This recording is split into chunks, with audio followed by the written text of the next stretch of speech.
Tahukah anda, walaupun Kuala Lumpur merupakan pusat bandar yang pesat dengan pembangunan dan kemodenan, namun di beberapa tempat ia mempunyai kisah misteri yang tersendiri.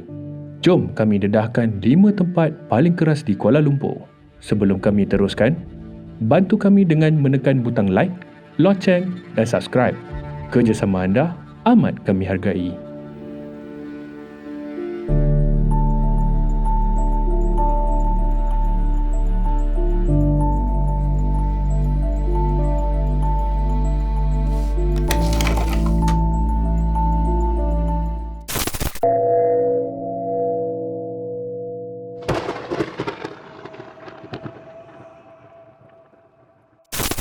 Semua orang tahu, muzium simpan pelbagai artifak purba yang usianya ratusan ribu tahun dan pasti ada antaranya mempunyai sejarah misteri ataupun penjaga.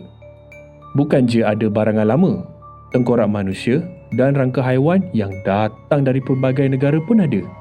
Jadi, tak hairanlah muzium tersenarai dalam salah satu tempat paling seram kan? Salah satu cerita seram tentang muzium negara adalah daripada seorang gadis bernama Nat, di mana dia menceritakan pernah mengikuti program tidur di Muzium Negara bersama rakan-rakannya.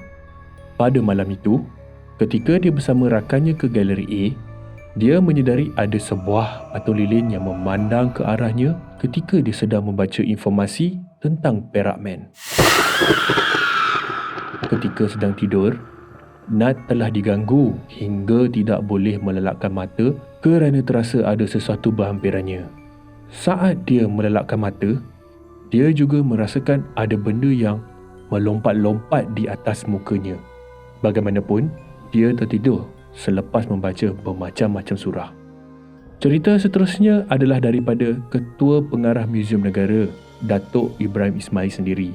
Dia pernah menceritakan betapa meriahnya Muzium Negara pada waktu larut malam dan hanya menganggap mungkin roh artifak purba berbual dengan rakan artifak lain. Bagaikan filem Night at the Museum lakonan Ben Stiller kan? Manakala seorang pekerja yang dikenali sebagai Razaimi mengakui mereka di Jabatan Muzium kerap berurusan dengan perkara mistik menyebabkan mereka sangat menjaga pantalaran dan adab ketika memproses barang pameran. Terutamanya peralatan seperti senjata dan alat muzik kerana ia digunakan ketika ritual pemujaan dan juga pembunuhan.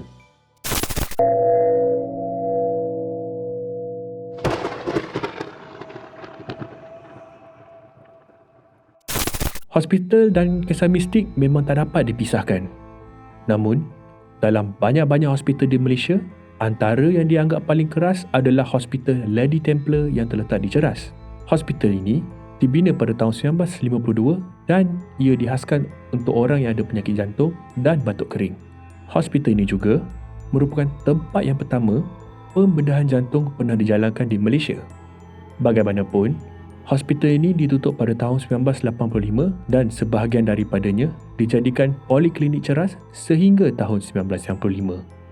Sejak penutupannya, banyak kisah-kisah misteri bertebaran. Boleh dikatakan kalau Google je Hospital Lady Templar, memang ada banyak cerita seram seperti penampakan perempuan dukung anak, mayat tanpa kepala, perempuan berambut panjang dan sebagainya. Salah seorang lelaki bernama Azrul yang ditemu buah Cosmo mendakwa dia tidak sedarkan diri setelah dirasuk di kawasan itu pada tahun 2003. Menurutnya, dia masuk ke kawasan hospital itu bersama rakannya dan melihat seorang lelaki seperti doktor memandang keluar. Dia yang seram sejuk membuat keputusan untuk pulang ke hostel. Namun, ketika dalam perjalanan pulang, dia memandang kawannya sambil bertanya, "Kau kenal aku?" dan menyuruh mereka kembali ke hospital itu. Sampai saja di sana, dia tidak sedarkan diri sambil kedengaran sayup-sayup rakannya menyuruh dia beristighfar. Hospital itu telah pun dirobohkan pada 2008 dan kini kerajaan telah menjadikan tapak itu sebagai pusat rehabilitasi Ceras. Sama ada masih ada kejadian misteri lagi, wallahualam.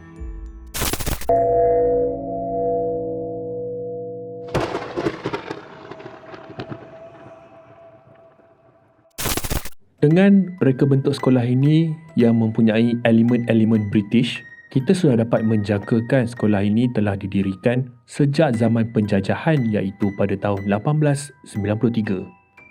Sekolah yang telah berusia 128 tahun ini merupakan sekolah tertua di Kuala Lumpur dan apa yang pasti mesti menyimpan 1001 kisah misteri.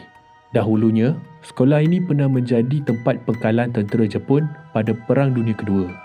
Dikatakan, ramai tentera British dan penduduk tempatan diseksa dan dibunuh di ruang bawah tanah dan di persekitaran bangunan lama di sekolah itu. Menurut buah mulut para pelajar, pernah berlaku siri rasukan di sekolah tersebut dalam kalangan mereka. Malah, ada pelajar pernah mendakwa ternampak mayat tergantung di pintu tandas, darah keluar dari dalam tandas dan sebagainya. Tandas itu digelar Tandas 206 dan menurut pelajar senior, tempat itu merupakan tempat memancung tawanan tentera Jepun. Entah betul entah tidak, kami pun tak pasti. Cerita paling famous adalah kisah yang berlaku pada tahun 2005 di mana seorang budak band VI berlatih pada waktu malam dilaporkan hilang dan akhirnya ditemui di atas tangki air. Setelah disoal siasat, pelajar itu hanya mampu mengingati dia mengikut seorang perempuan pergi berjalan-jalan. Walaupun heboh dengan pelbagai kisah misterinya, sekolah ini telah melahirkan ramai ahli politik, ahli perniagaan terkenal dan juga orang yang ternama. Salah satunya adalah Sultan Brunei iaitu Sultan Hassanal Bolkiah.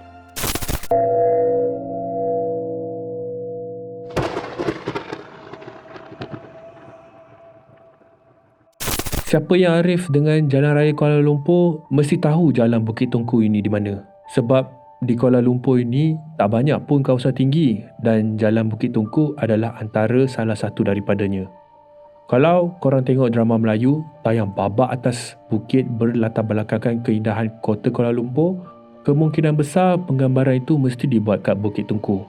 Kalau dulu, orang kenali jalan ini sebagai Canny Hills. Tapi ditukar nama sempena Perdana Menteri Malaysia pertama, Tunku Abdul Rahman kerana kediaman rasminya terletak di situ. Kawasan ini adalah tempat kediaman golongan elit. Jadi, kalau anda masuk kawasan ini, anda akan rasa kawasan itu sunyi dan akan nampak banglo-banglo besar yang berpenghuni atau terbiar yang dikelilingi dengan hutan rimbun. Malah, ada banyak pengkaji paranormal atau YouTuber terkenal yang buat video masuk kat banglo-banglo terbiar di Jalan Tunku ini. Ada yang mengaku rasa disentuh, mendengar bunyi dadu yang sedang dimain dan sebagainya. Tempat ini dianggap keras kerana dah ramai orang bercerita bila mereka lalu di Jalan Bukit Tungku ini. Penampakan macam-macam makhluk halus seperti pocong, pontianak dan langsui menjadi salah satu kisah yang diwar-warkan. Ada juga yang mendakwa tidak jumpa jalan keluar, walhal sudah beratus kali melalui jalan itu. Seorang lelaki bernama Aswan Yap pernah merakam visual entiti paranormal yang duduk bersila di atas jalan raya ketika melalui sebuah selekor di kawasan itu pada tahun 2017. Videonya menjadi berita viral di United Kingdom apabila dilaporkan oleh portal Mirror.uk. Satu lagi video adalah riders bersama rakannya melalui jalan itu pada jam 1 pagi dan tiba-tiba berbau harum sebelum nampak lembaga putih di atas jalan. Menurut netizen, kawasan paling kerap diganggu adalah kawasan berdekatan beberapa meter dengan Taman Teguh Negara. Bagaimanapun, tak ada siapa yang ketahui misteri di sebalik kewujudan entiti di kawasan tersebut.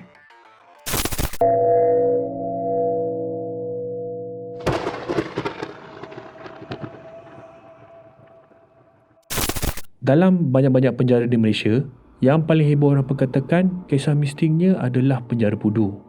Tapak bangunan itu sendiri dah cukup menyeramkan kerana ia dibina di atas perkuburan Cina semasa penjajahan British pada tahun 1891. Bagaimanapun, setelah beroperasi lebih 100 tahun, penjara itu ditutup pada tahun 1996 kerana dipercayai lokasinya yang tidak bersesuaian dengan pusat bandar dan gangguan mistik yang dialami penghuni. Bangunan yang menjadi saksi kepada pelbagai siri kematian ini mempunyai bermacam-macam versi kisah seramnya. Paling orang bualkan adalah kisah bilik banduan terakhir. Antara kisah yang popular ialah terdapat satu potret lama seorang wanita yang dilukis oleh seorang banduan. Potret itu dikatakan akan mengeluarkan cahaya pada waktu malam dan kedengaran bunyi orang menangis apabila ada banduan mati di tali gantung. Bukan itu saja, setelah ditutup, ketika pembersihan penjara ini ada mendakwa mendengar tangisan, jeritan dan penampakan entiti yang menyeramkan. Bekas penguasa penjara Pudu, Nur Syahid ada menghasilkan buku berjudul Cerita Seram di Penjara Pudu.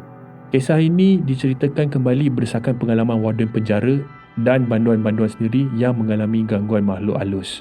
Menurutnya, gangguan-gangguan yang dialami kemungkinan besar daripada roh-roh yang tidak tenang. Kebanyakan gangguan ini berlaku di bilik gantung dan bilik banduan hampir setiap malam. Malah dikatakan beberapa pengamal perubatan, dukun dan ustaz turut dipanggil untuk membersihkan bilik itu daripada entiti paranormal. Sama ada berkesan atau tidak, Tuhan saja yang tahu.